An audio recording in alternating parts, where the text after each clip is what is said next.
प्रधानमंत्री नरेंद्र मोदी ने कहा कि संघर्षों और टकराव से भरा विश्व किसी भी हित में नहीं हो सकता है। आज के समय शांति और भाईचारे की जरूरत है। नई दिल्ली में यशोभूमि में G20 देशों के संसदीय पीठासीन अधिकारियों के सम्मेलन P20 को संबोधित करते हुए उन्होंने कहा कि खंडित विश्व कभी भी वर्तमान चुनौतियों का समाधान नहीं ढूंढ सकता है।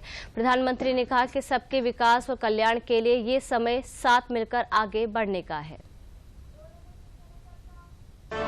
संसदीय अध्यक्ष शिखर सम्मेलन के 9वें संस्करण का मौका था। उद्घाटन प्रधानमंत्री नरेंद्र मोदी ने किया। दिल्ली द्वारका स्थित यशोभूमि सम्मेलन केंद्र में G20 सदस्य देशों के संसदीय अध्यक्ष मुख्य रूप से इसमें हिस्सा ले रहे हैं। ऐसे में पूरी दुनिया को आतंकवाद के मुद्दे पर प्रधानमंत्री ने दो टूक शब्दों में कहा कि मानवता के लिए चुनौती बन चुके इन दुश्मनों के खिलाफ एकजुट होना ही होगा।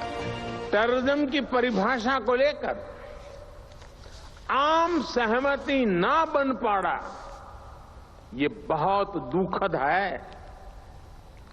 आज भी यूनाइटेड नेशंस में international convention on combating terrorism consensus का इंतजार कर रहा है।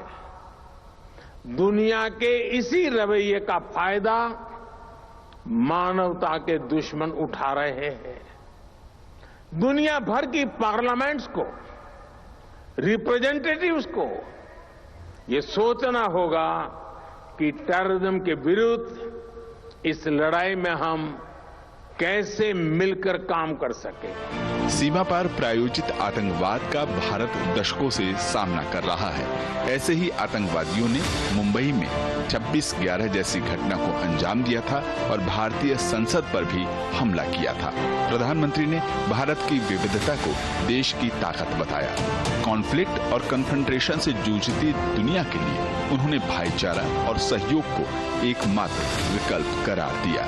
मानवता के सामने जो बड़ी चुनौतियां हैं उनका समाधान एक बटी हुई दुनिया नहीं दे सकती।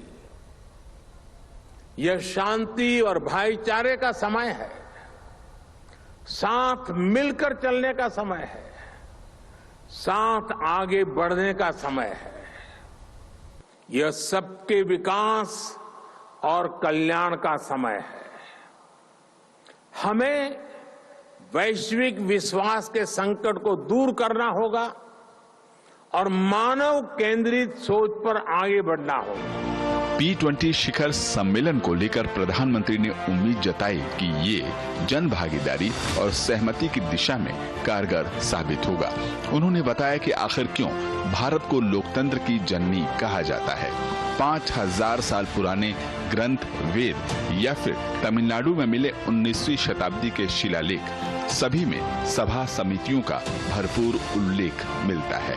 5000 साल पुराने वेदों से लेकर आज तक की ये यात्रा, संसदीय परंपराओं का ये विकास सिर्फ हमारी ही नहीं बल्कि पूरे विश्व की धरोहर है। आजादी के बाद भारत के लोकतांत्रिक स्वस्थ परंपराओं का प्रधानमंत्री ने जिक्र किया।